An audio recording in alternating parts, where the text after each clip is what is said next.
Good evening and good morning, everyone.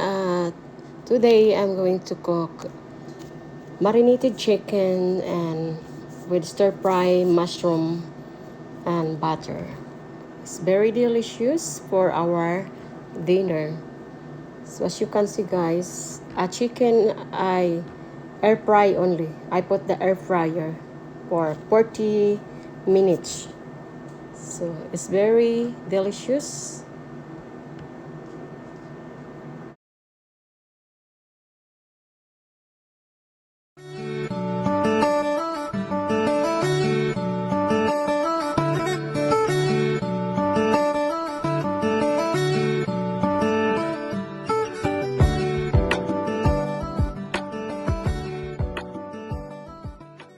Hello guys, this one guys, the chickens I marinated with onions, lemon powder, beef powder, and black pepper. I marinated this chicken guys, and also I put parsley and salt and garlic, onion powder, and soy sauce. I marinated this guys for 3 hours. 3 hours. So now I'm gonna air fry this one until crispy. Air fry this 15 minutes and then we're gonna air fry again another 15 minutes. Total is 30 minutes or 25 minutes to air fry to make crispy. We're waiting there, and this one guys, while I'm doing the air fry, this one the chicken is air fry, and this I'm gonna stir fry with the garlic and onions and the bell pepper, the mushroom. So this is the side dish of the chicken. So now when the air fry is ready, we're gonna put this inside. So thank you so much for your always visiting in my channel. So now it's almost the air fry is ready, and as soon as it's cooked, then we put this inside the air fry. So it's very delicious guys, because I marinated this 3 hours. What I said, I marinate the lamb. Put this like 15 minutes air fry. Sorry, 15 minutes to air fry. And then after 15 minutes, we're gonna take out, and then another 8 minutes. Hello everyone. Now we're going to stir fry the mushroom with the butter. Here we put this like butter, like 2 tablespoons of butter.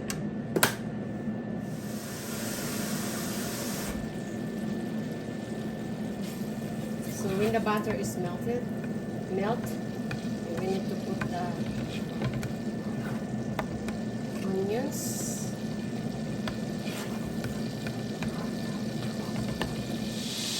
So we're gonna start fry first the onion.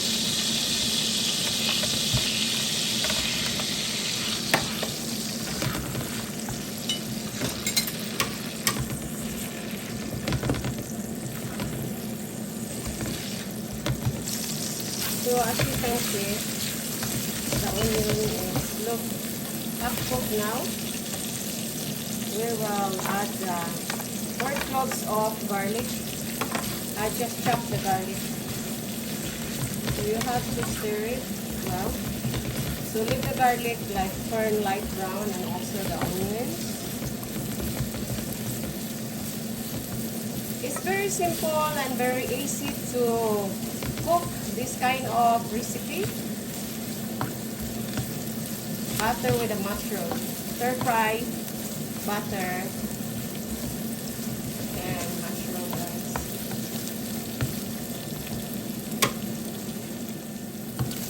So now the garlic and the onion is ready. So we need to add the bell pepper, which is the red pepper, or if you have no red pepper, you can add yellow pepper or green pepper, either one. Or you can add some of vegetable if you want it. So it's up to you guys. And then I add mushroom. This mushroom I add sprinkle with little bit of salt.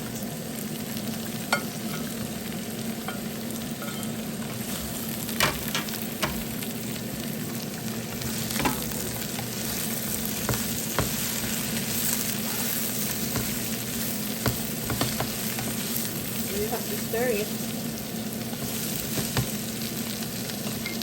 So now this kind of powder, guys, this is a beef stock.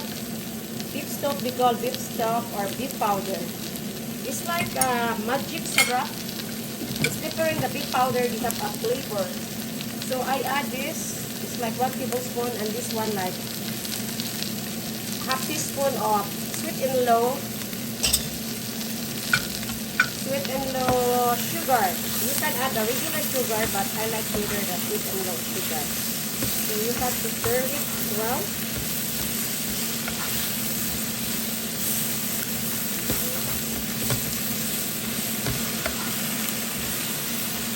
So you can add a little bit of water.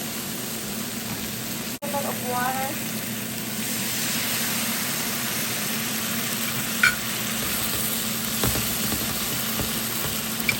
Mushroom is not really, you can cook like easy to make.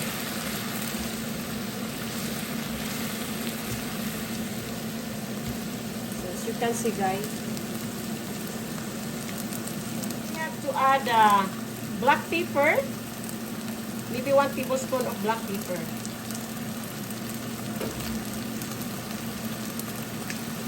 And then half teaspoon of paprika powder. So now you have to mix it well. You have to put a low medium the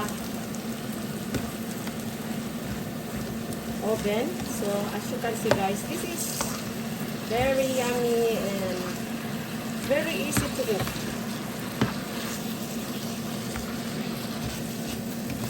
So we have to simmer it at least 2 minutes. It's really good. So simmer it 3 minutes, guys.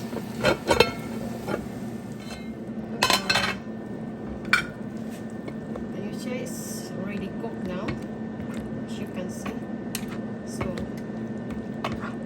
the mushroom is ready to serve. We are waiting for the chicken, which the bake over there. This is already cooked, guys. So the chicken is still cooking. Watch our fry, so we have to wait there like 15 minutes, and then it's get ready to serve. Thank you so much for watching, guys, and don't forget subscribe, like, share, and don't forget to push the notification bell so every time I upload my video, I always update it. Thank you so much. So hello, guys. Ayun. I'm going to turn this thing, and then one more. Then after this, we put this in the air fry again. One more 15 minutes to go. So total is 35 minutes, guys. 35 to 40 minutes. You have to air fry this so it's turn crispy, you know. This is very delicious. Is delicious because I marinated this 3 hours. We're gonna put this back again for at least 15 minutes more to go, or then check again. Okay, sure. There, leave that there.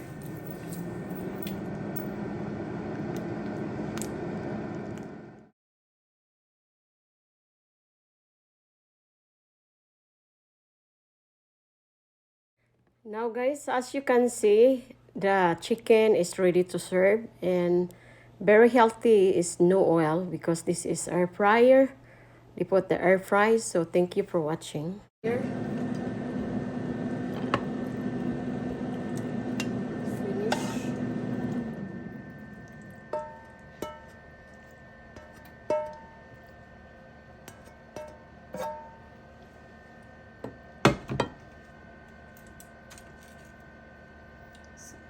As you can see, guys, it's look very yummy.